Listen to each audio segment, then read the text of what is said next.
Hi, welcome to this week's edition of What in the World. As you know, about 2 episodes ago, I covered the LA wildfires with former Homeland Security Secretary Michael Chertoff. We covered it only a little bit because the topic of the conversation was on climate change and human-driven migration.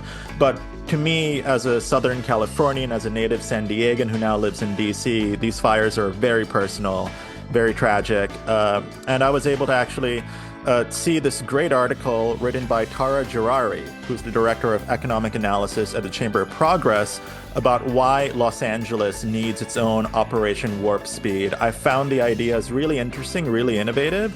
So I reached out to Tahra, and Tahra now joins me here today on What in the World. So Tahra, thanks for joining me here today. Yeah, happy to be here. Thank you. So Tahra, where were you when these wildfires started? Because I mean, I've lived through a lot of wildfires. 2003, the Cedar Fire in San Diego. 2007, we got a week off of elementary school because these wildfires are just going nuts. 2014 was super crazy and chaotic. That was in high school. And it feels like in San Diego, at least, every couple of years, we get these really intense wildfires. But I mean, just a few weeks ago, when I was watching the news on sort of Twitter, really, I saw this ignition, I think, in the Pacific Palisades, sort of north of Santa Monica in the afternoon. And then I think by that night, it had just spread massively. And I think within 24 hours, it was already the most expensive wildfire, I think, in history.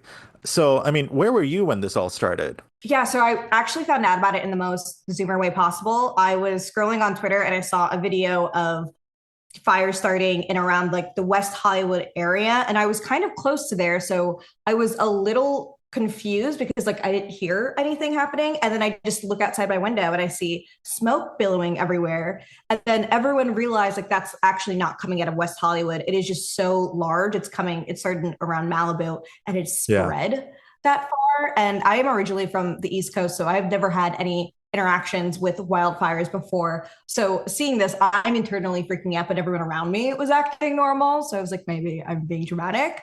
And then by around 5 p.m., I would say is when people really started freaking out, is because Pacific Palisades was starting to be affected, which is close to urban sprawl, and then soon Santa Monica, which is kind of wild to think about because Santa Monica is not in the mountains. Santa Monica is a very walkable neighborhood filled with houses, shoppings, everything. So if it would start to reach there and people there started to evacuate, it is then people started to realize like this is much more worse than we thought it was going to be. Yeah, and when you say LA is of urban sprawl, a lot of people have heard about that, but I mean, I just want to sort of dig into that, right? Because New York City, Chicago, Washington, D.C., all of these major urban centers are not sprawling in the way that LA is. What does that mean in the sense of like these fires, how we are sort of thinking about this, and so on? Yeah, LA is very vast. It has so many different communities within this one area they call LA County. I still think that how they gerrymander all of that is a whole different story.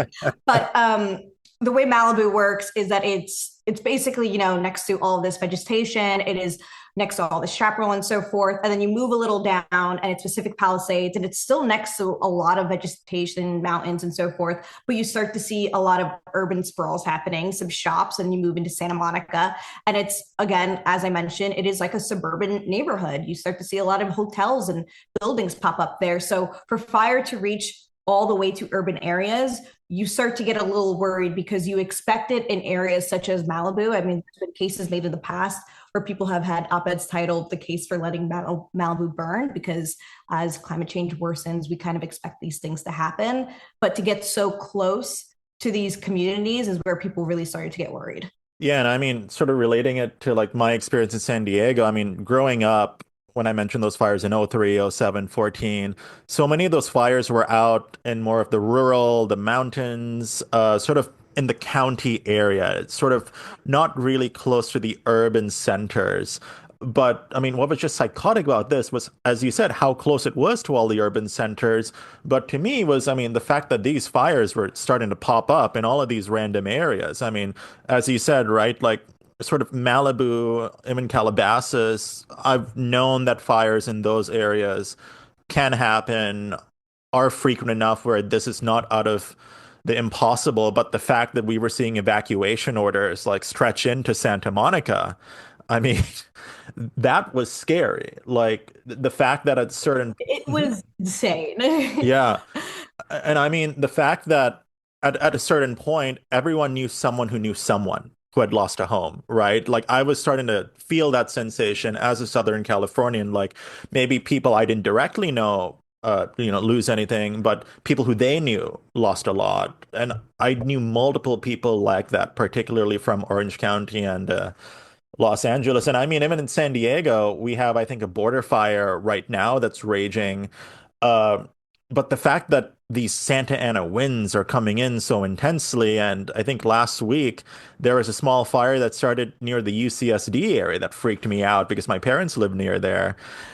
I mean, what has made these fires so unique in 2025 versus other wildfires and so on? I will say I have not had experience with wildfires personally before this one, but these winds were unlike any other. And every once these started happening, a lot of experts are coming out saying like this was in the long time coming. Like they were waiting for winds like this to happen for some time. So people actually who were following this for a long time were not surprised by it. But I will say the aftershock and the after effects that we have now dealing with when it comes to the housing crisis that we have in LA is going to make this much worse than we realize. And I don't think we are going to see the impacts of it until the rest of the year continues and follows, because now you have a bunch of partly affluent refugees heading into the same housing market that people were already struggling to upkeep in.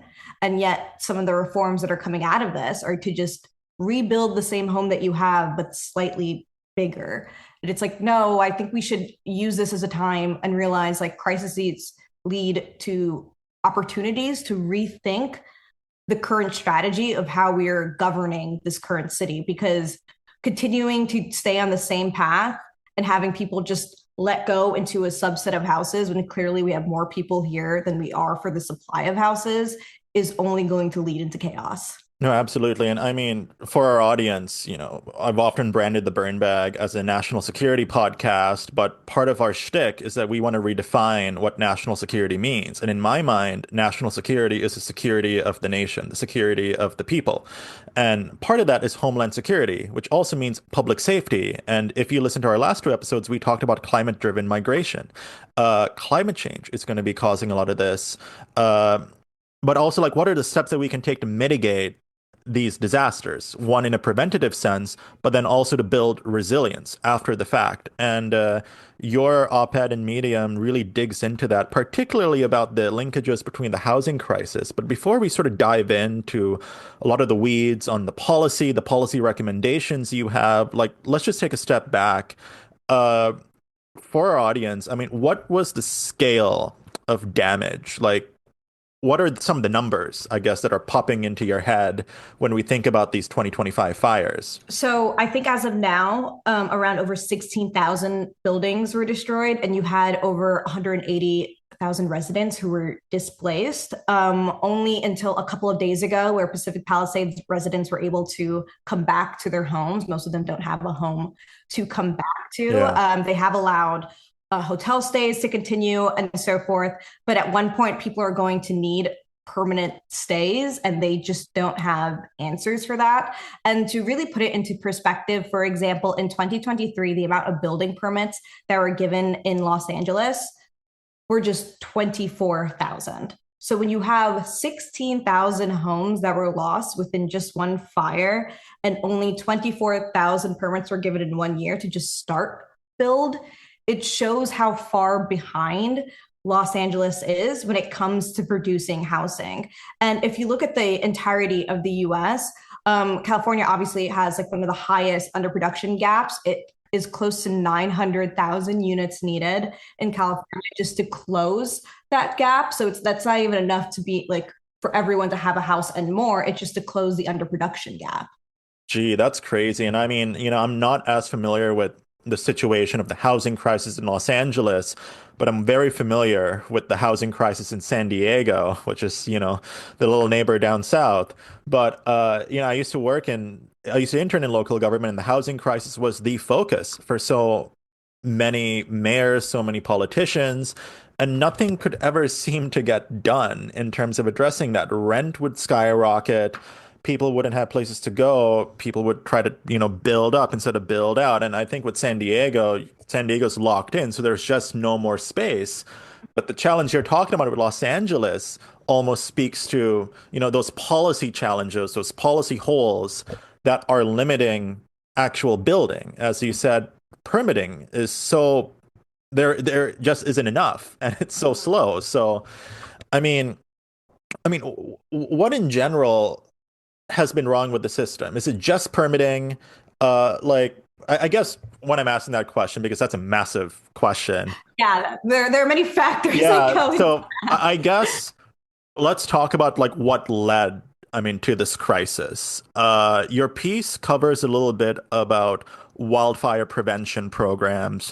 What is the state of sort of wildfire prevention programs in California right now? Not good. So California has had their own version of NEPA, which is like the Environmental Protections Act. They have one for California.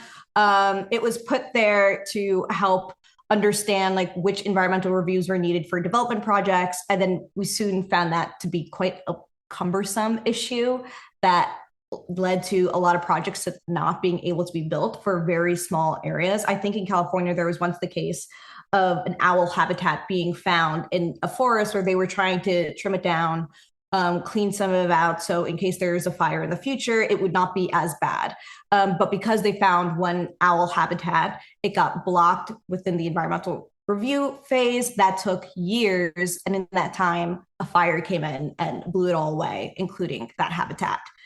So the fact that we have all of these archaic regulations just holding us up is almost kind of laughable in a cruel way because Mother Nature is not going to wait to make sure that you have all of your paperwork in check. And it is not fully based on regulations. You have a lot of local opposition as well, which these regulations do allow for. They do allow for a lot of special interest groups to have vetoes in here. And I mentioned it in here where we are kind of going through like a vetoocracy through this, where a lot of people are able to say no and block housing just because outside of fires, it's not good for the character of their neighborhood. And it's like, you don't understand like the implications it's having, especially for a city like Los Angeles that is so susceptible to climate change. No, yeah, absolutely. And I think you're referring to the NIMBYs, not in my backyards.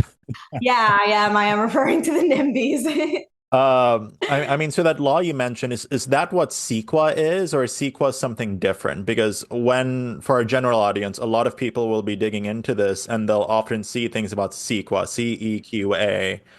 What is that? Yeah, so CEQA is basically California's version of NEPA, which is the Environmental Protections Act. It is what they use to put all of these programs through to make sure that it hits all the environmental impact statements if they need one, to make sure that opposition, if they want to get a voice in, that could be heard. It checks for the correct permitting and so forth. Everything that you can think of when it comes to any building project or wildlife mitigation project, it will go through NEPA. I mean, not NEPA, it will go through CEQA. And then that has just allowed it to become this entire large structure, which just gets in the way of either delaying or blocking projects. And it's kind of been weaponized by NIMBYs, as we just mentioned in the past. So my question is, right, like when I look at these LA fires, it's hard for me to say that they are a failure of the imagination when I've lived through a bunch of these wildfires, and I was in the urban areas. For the most that we got was just the ashen skies, the air quality, and so on, and just just the sheer chaos of all of that happening, more outside in the sort of outer city areas, the county areas, and so on. But seeing the frequency of that rise, especially with the LA fires in the recent years, for example, in Ventura County, I think there's a great example of like the Reagan Library, the Reagan Presidential Library is always under threat because wildfires are always around it. And there may be some irony in there as well. But also like the Getty Museum. I feel like that's always the headline. The Getty Museum is about to be on fire. And maybe back in 2019, there were videos on Twitter of people driving down the five or something, and just the mountains were just covered in flames, right? So, I mean, I feel like this isn't totally a failure of the imagination. I mean, like, we often talk about 9/11 being a failure of the imagination. We talk about COVID being a failure of the imagination. Neither of those, I mean, were truly like there were hints that such a thing could happen, but I feel with this situation it was more than hints, you know, like it was like this was a totally plausible situation. And I guess my question in this rant is, if this wasn't truly a failure of the imagination, why did we not, I mean, address these issues in CEQA? Why didn't we not address these issues in regulation? Are people starting to get it now, or are they still not getting it? You would think after, because I agree with just about everything you said, you would think after this, people would really take a step back and be like, okay, clearly we have had policies in place that are just hindering our progress. And after this was all done, Newsom came to be and he was like, yeah, you're right. We got to get away from all this bureaucratic nonsense. We're done. I'm suspending CEQA right now. People are going to be able to rebuild. Everything will be okay. And then if you look at the fine print, it is suspended only 110% of rebuild. And that is basically just 10%. So that means if your house is burnt down during this time, yes, you'll be able to bypass a lot of these permits, but to only build a slightly bigger house. And I said before, people don't need bigger mansions. We need to be able to build a bit more densely, and that means removing that minimum requirement and allowing people to rebuild away in fire safe zones. So your issue with the 110%. So like basically when the house burns down, they can rebuild to 110% of the area that they formerly had? Yeah, so that is basically just 10% larger of what was gone. Okay. So say your entire house is burned down, it was 2,000 square feet. Now you can make that 10% larger. Okay, so just let me help me understand. So like what's the issue with that, I guess? I'm trying to just wrap my mind around it because someone may listen and be like, "Oh, they got 10% more. That's great." A little more. But like I mean, you're also talking about sort of, the need to build in more urban areas, but I guess with the 110%, like what's sort of the issue? The issue is that you are not allowing people to build a bit more densely Gotcha. when you should be able to. So let me backtrack actually. Malibu and Pacific Palisades, they are always going to be very sensitive to these wildfires. As you said, they have happened in the past, they will happen again in the future. I don't have the correct stance on whether we should be preventing people from doing so because at the end of the day, it is a beautiful place to live. So you can't really prevent people from doing so. But what you should be doing is making sure that your constituents are going to be able to thrive in a market where you now have 180,000 people displaced and you already have a very constrained housing market. So what you need to do is remove the 10% cap on CEQA and apply it all over Los Angeles County. I said in my op-ed to apply it statewide, but I bigger dreams for another day. But to apply it all over Los Angeles so that we can begin to build more densely in safer areas so that people who will enter these housing markets when their rent and when their lease ends up going off and they have to go into this market and now everything is so much higher in price because you have a bunch of people who are willing to spend whatever it costs to get back into housing. These houses aren't going to go up in a couple of days. Yeah. We're thinking about longer term effects and how it is going to impact the citizens of Los Angeles. And does this necessarily mean like instead of building out, you want to build up, or is that a separate frame of thinking? Building up. It's the best way to do this is upzoning here. I think it would be a bit more difficult to build sideways, but as technically what CEQA is allowing you to do, you can build just a little bit. That's not going to help the rest of Los Angelinos because it's not just the Pacific Palisades that went down. You also have people in Eaton and Pasadena who are going to be displaced. And these aren't people who come from wealthy backgrounds. The fires do not discriminate here. They don't have the money to rebuild a larger house. So for them, they might just be moving into a smaller area And for some of those people, that means apartments or condos and so forth. But you have to have enough supply for those people to have a fighting chance to get in there. No, no, absolutely. And I mean, you mentioned earlier some of the prevention projects, some of the issues facing those prevention projects, particularly, there's one owl habitat, like one owl nest, and then permitting takes forever to do that. When we're talking about those prevention projects, how long has it taken some of these prevention projects to actually get approved? Like, are we talking about weeks, months, or years? They all vary, but to give one example of how stressful and cumbersome this is that in California, they created the program of Cal VTP. It's California Vegetation Treatment Program. And that was there to kind of go away from CEQA. They understand like CEQA is made for so many things. So for the issue of fuel reduction, go through Cal VTP. They initially thought they would be able to go through 45,000 acres in the first year, and within 2 years on a single project was really finished.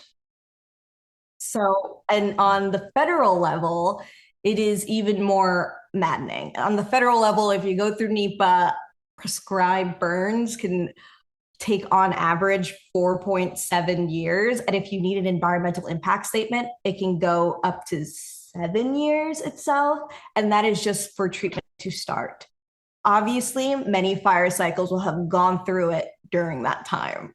Okay, so that's what flabbergasts me because controlled burns, because obviously, right, like if you're in an area where there's really no humans or civilization, nature will burn routinely. Obviously, with urban centers, we can't really have that happen naturally, so we control it and we try to prevent this. But as a result, more dry vegetation comes up, more fuel, more resources for the fire. So controlled burns are a very necessary thing to clear all that out.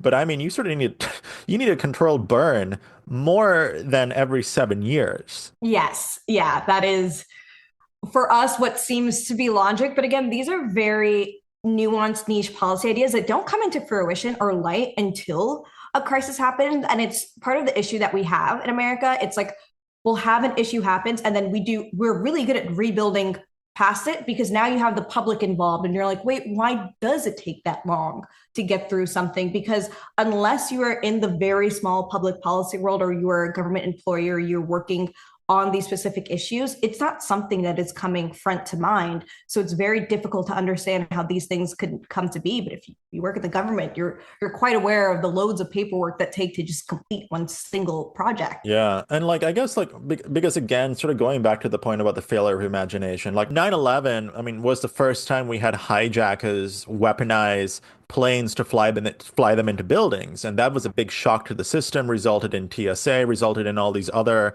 national security measures and so on that many people may agree or disagree with. With COVID, that was the first time we had such a mass pandemic since the Spanish flu in the early 1900s, and we suddenly had to deal with, globalization and how that can foster a pandemic and all the different social impacts of that, right? But with the past wildfires in the 2010s, the earlier 2020s, were there ever any efforts to streamline this permitting process to engage in these reforms? Like, were there pushes before now? Do you mean within the specific LA area or in general? LA or California, basically just like following like say 20 like the other wildfires that caused a lot of damage in like say 2019 for example, like were there other pushes for better permitting, more reforms, or is this the first time we're really thinking about it in this way because of just the property loss, the massive property loss? I would say Cal VTP would be the closest to my knowledge, but as I mentioned before, even that program itself is not performing as it would like to. But I do believe the housing crisis, as we know, is the worst it has ever been. And California is also at a turning point. They're dealing with an exodus outside of this. So I would say that the population of LA specifically is just extremely fed up with all of it. Since the election, I've been talking a lot about blue city governance and how we have seen a lot of failures. So I think all of that compounded with this recent crisis, it is very easy for the population to just become extremely exasperated with it because I don't think they've ever had any reforms when it comes to permanently reforming anything when it comes to permitting and building and so forth. Just because if you look at city permits when it comes to housing production, LA would probably be one of the lowest numbers. Gee. So your op-ed, it outlines, I think, about 4 steps that you would propose, that you would recommend be taken. Can you sort of outline what those 4 steps are in general? So the first one I mentioned was just overhauling CEQA and CCA, and I said to apply it statewide. I recognize that is a pipe dream, honestly, but I do think we should be reforming at least CEQA, and the number one thing is that 10% cap, in my opinion, and applying that to all of Los Angeles County. As I mentioned before, I think upzoning and building densely away from fire prone areas is the number one issue that we should be focusing on.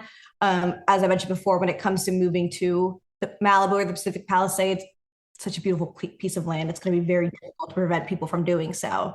Number two was updating building codes to require fire resistant construction in vulnerable areas.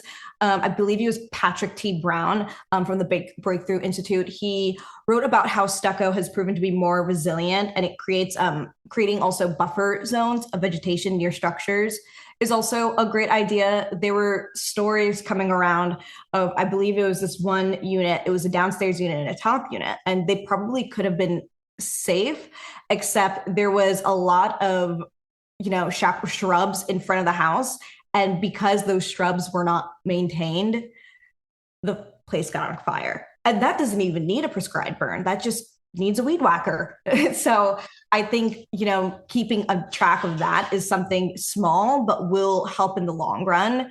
And this goes back to my first point, but rezoning to encourage density in safer areas. If you live in LA, you know how impossible it is to get from one part of town to the next. And it's because we blocked also a lot of form reforms, such as like building near transit. No one uses the subway here.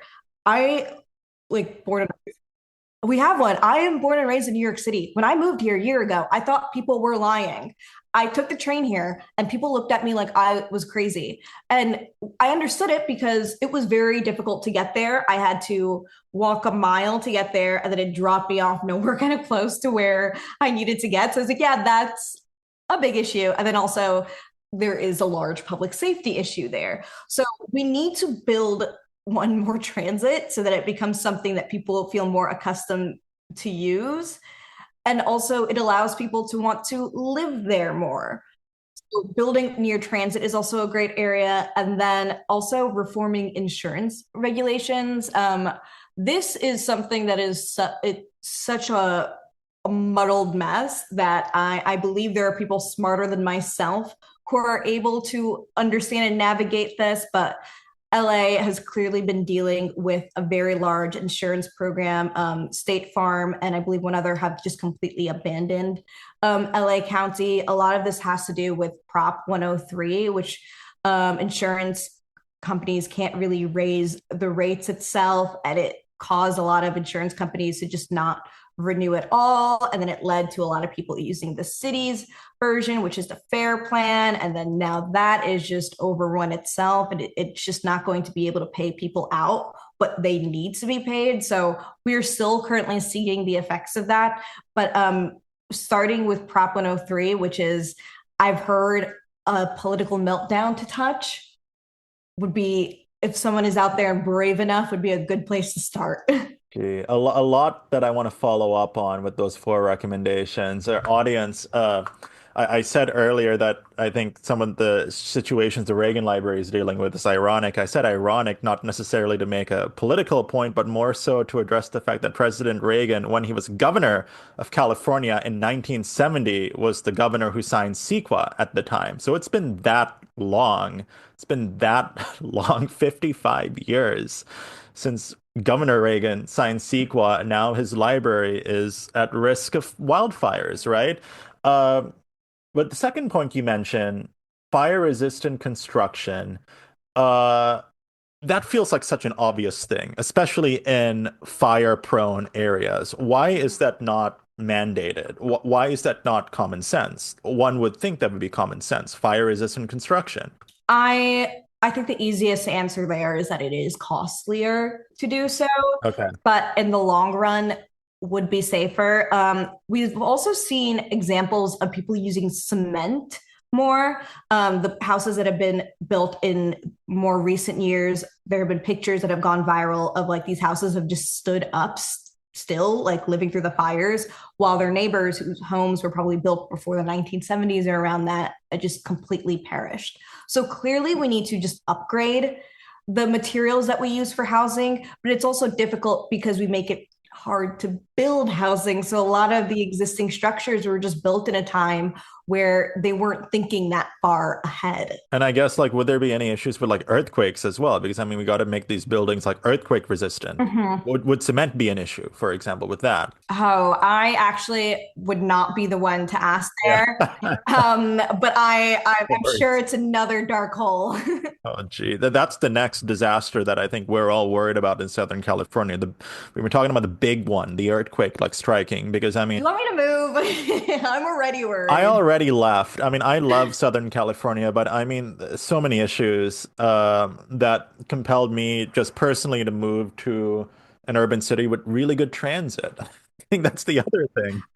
Okay, listen, I grew up in New York City and then I was in DC. This is the first time I've been dealing with a city like this. All I've ever known is a walkable area, which is why I am so passionate about building densely. We need to make LA more walkable, mainly just for my own personal reasons that I hate driving. This is terrible. No, I mean, like, as a high schooler in San Diego, like a high schooler in the DMV area, in New York, in Chicago, they can explore so many different areas of the city with ease. They can integrate, they can enmesh in different communities, make different areas on the other end of the subway line their 13 abodes, taking the subway.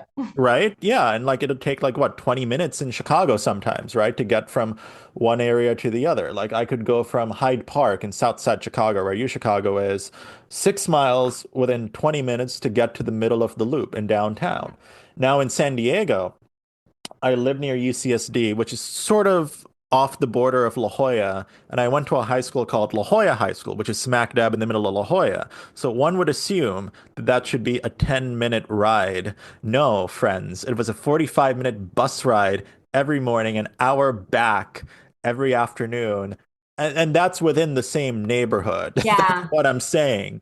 So, I mean, I like when I went to college, when I went to grad school, and now that I live here, like I haven't driven a car in like years because I don't have to. But if I was in San Diego, ooh, to get to the grocery store, you need a car. To get to the DMV, you need a car.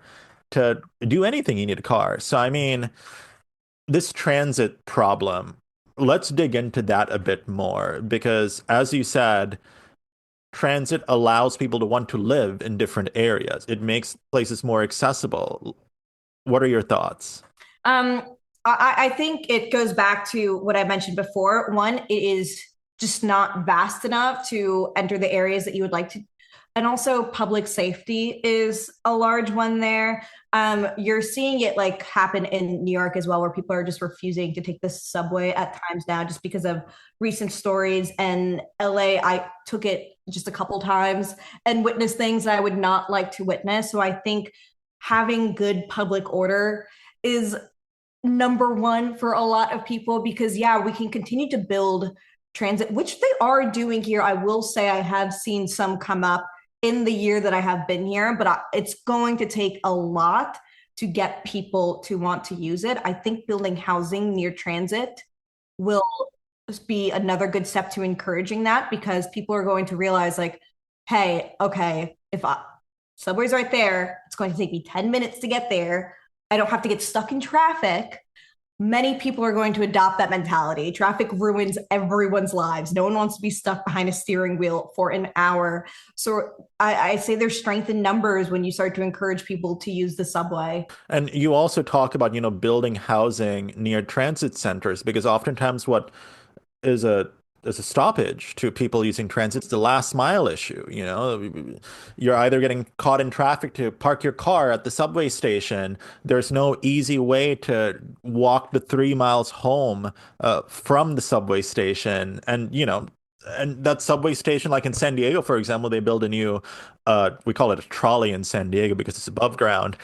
But there's a new station near where my sister goes to her dance school, and there isn't really housing like right next door Oh to it. It's no. quite a walk from like the relevant houses or the apartments, and just in a weird area. Like you don't want to walk alone there Yeah. at night. And that speaks to the public safety issue. I mean, we saw some horrors in New York City recently with an incident on the train there. LA, I mean, yeah, a lot of chaos there too, as with any subway system. But, I think this transit issue is a very underrated issue. And I'm glad you really bring it up in the context of building resilience and actually preventing some of this stuff because all of these things are Mhm. connected. Yeah, I really do think it comes from just my personal experience of just growing up in New York City. I almost want to shake every single person in LA, like, you could have so much more. And I joke like this sunshine here must be like pumping oxygen or something into everyone's brains to just assume that we should just be okay with all of this. And you're starting to see it now, even with like the aftermath of the fires, where the LA Board of Supervisors, I think it was just yesterday, they voted on something that was going to continue to delay permits, make it more difficult to build ADUs next to your property, which are What's accessory that? dwelling units. They're just going to be like smaller houses that you can build on your own lot. And Gotcha. they're making it a bit more difficult to do so. And they're also pushing back all permitting for those who are not in fire zones. So if you're in like a fire safe zone, your permitting is going pushed back straight to the line when it was already very difficult to do so. I've heard some policy ideas being floated around, such as letting third party reviewers step in, like give the city 30 to 60 days. If they can't get to it in that amount of time, you can have a verified third party person come in, issue the permit, and do what needs to be done, because we can't just continue to think like this is okay when the issue is getting much worse. I don't know how many more homes need to be burned and how many more people need to be displaced for people to not take this housing crisis seriously. So in theory, like, I mean, when we're talking about the risk of fires, why is that classic urban neighborhood more resistant to wildfires than like these suburban car dependent areas? Like what makes them more resistant? You are away from vegetation. You're going to hit a lot of concrete and just nothing to burn before they get to just such dense housing. Like myself, I was a bit worried just because of the proximity of where I was. We were always in a stay ready zone. We weren't in the evacuation zone. And just because I'm not from here, but I had people keep reminding me, like, listen, you would have to have like an entire mall burned down before it would get to you. It would just be unthinkable. Like it won't happen. And just for me, even hearing that was extremely comforting. And while I am a Zoomer, so I've obviously not bought a house yet, but in the future, when I do, it kind of solidified it to me. Less. Like, yeah, it is. It's definitely going to be within a city if we stay in LA. I don't want to be anywhere near vegetation. I don't want to deal with insurance hassle. I love the beach, but I also love having a house stand up.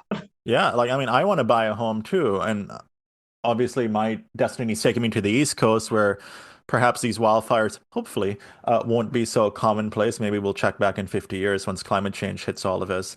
But I mean, I don't want to pour like 1 mil, 2 mil, 3 mil into a house that I've been saving up for like 20, 25 years, not have insurance back me up, and then lose all of it. I saw a horror story on Instagram the other day of this couple who had, I think, saved up for so long, moved into the house, slept one night there, evacuated the next day, and the house burnt down.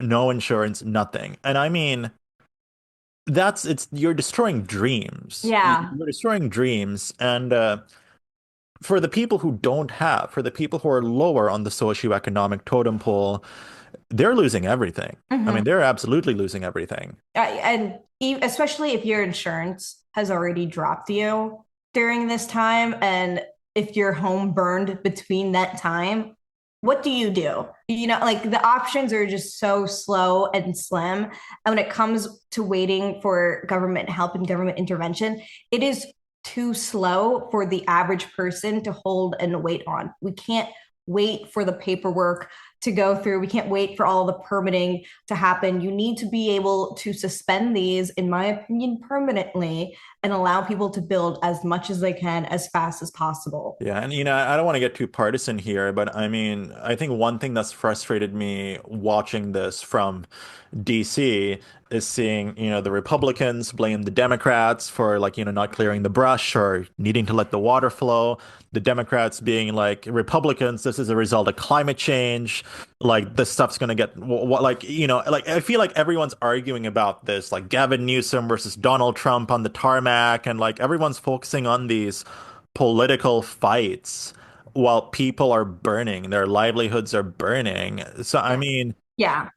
why?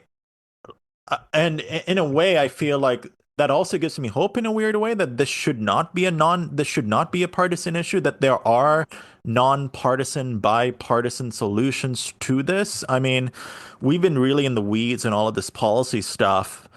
Is there alignment with any of the parties, say, in like what your recommendation is, or is this something that Republicans and Democrats can jump on board with? Um, Is there a history of that? I will say the response to this has been more partisan than I thought it would be, because in the past, when it comes to crises happening in red states, I don't think Democrats have had the response that Republicans have had, which, they have started to say, like, we'll send conditions, but with aid, which, in my opinion, is un-American to even suggest. But I do believe, as I mentioned before, that people who have been living in LA have just been compounded with so many other factors that, regardless of where they lie on the partisan ideology spectrum, they believe, like, okay, some of these laws are archaic and perhaps they need to go for good, because if you could suspend them in crisis, why were they there in the first place? Like, I remember I had a tweet that went a little big regarding just the federal part of it when it came to NEPA and how it takes like up to 7 years if you need an environmental impact statement. And a couple of people replied, like, does Congress know about this?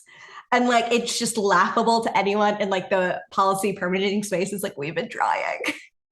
Like, we've been doing this forever, but it's also like, it's good to see people realize that it shouldn't be something that is so partisan. This should be an easily bipartisan issue. Everyone should be able to have access to affordable and safe housing, and we should be doing everything we can to make it a priority and get people into homes as fast as possible, especially considering the amount of people who are currently displaced.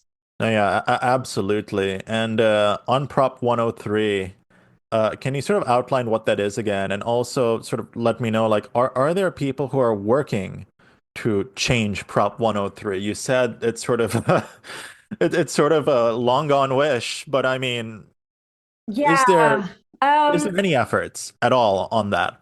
So Prop 103 was voted. Well, California is very unique where they have a lot of ballot propositions, which is where people can essentially vote for a law or new rule to happen.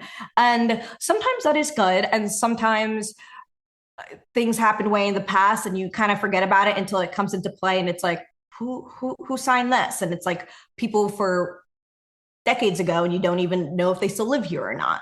But yeah, Prop 103 is basically not allowing insurance companies to pass the reinsurance rates, so insurance on top of insurance, onto consumers. So basically, insurance companies cannot raise rates, and they also must charge based on past history of wildfires and not future history of wildfires. And as we can agree with the issue of climate change of it all, wildfires are going to continue to worsen. So mimicking your market data off of previous history is not going to be an accurate statement or representation of what the person should be charged. And since they can't put that cost onto the consumer, a lot of insurance companies have just either left or stopped renewing. And the only way to add any reforms to this, it has to get, I believe it's 2/3 of a vote through the legislator, and then it can be moved to a vote. So it is just a very long process. And as I've mentioned, I tried doing some research on it, and it just looks like political suicide for anyone who kinds of touches it, which is just disheartening to see, just because like I don't, this can't be enough of an emergency to show like something needs to be done here. Yeah. And I mean, as we sort of round out this conversation, I mean, what are maybe perhaps things that we haven't covered in this discussion that you think should be flagged in the context of these wildfires, in the context of resilience, in the context of why LA needs its own Operation Warp Speed? Yeah, and we touched on this briefly, and I might have mentioned this before, but I can't iterate enough how much America thrives in the wake of a crisis. We are extremely good at rebuilding, and this should be a pivotal moment for California, yet officials are still not understanding that, and we are still being held down by the same incremental approaches that got us here in the first place. So I think right now it is going to be a testing point of either insurance companies are going to start putting a little fire under their net under their feet. Either people are going to continue to leave. Every time I see an update on this, I just see comments of like someone said like, this is why I left California months ago or years ago and so forth. And it's like, how many people here have to leave before businesses here cannot even be profitable anymore? Like California, when you think of California, you think of like the tech sector, for example, and you've seen a lot of major tech companies that are now making way to Texas. And that's just not what you want to see out of what was once like such a booming economy. And right now is the time An to economy for everyone. exactly. And right now is the time to like get ahead of that and rebuild to be better than what was before, not the same, so that if another issue or crisis happens, we're going to deal with the same consequences, if not worse. Yeah, I think sometimes I jest and I kid and I crap on California a decent amount, but I do that in jest.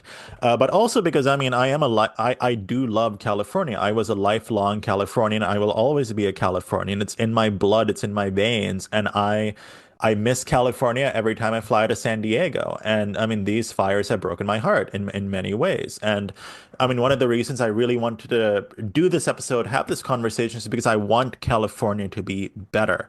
I do not want to wake up in the morning and see the news that four new wildfires have burnt down 5,000 houses in the span of 12 hours. Right? Like that is why I'm doing this episode. And that's why, I mean, I think Tahra, your op-ed, I think it really brought up some like really interesting ideas, some really interesting proposals. So I'd love to see, maybe like a more fleshed out version of all of that. Oh, maybe I will dive in a little bit deeper into this. There are some issues there that as I continue to talk about them, I'm like, oh, I could like bring up X, Y, and Z.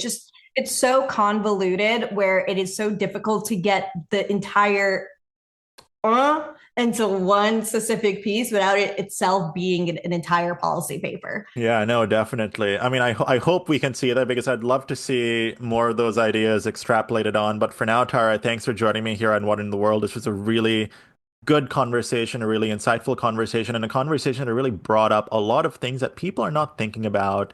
Maybe a lot of folks at the local level in Southern California are thinking about this, but I think it's getting masked by all the political chaos we have at the national level. So I think this really brings a lot to light. So, Tara, thanks for joining me here today. I really appreciate it. Well, thank you so much for having me. I really enjoyed the conversation.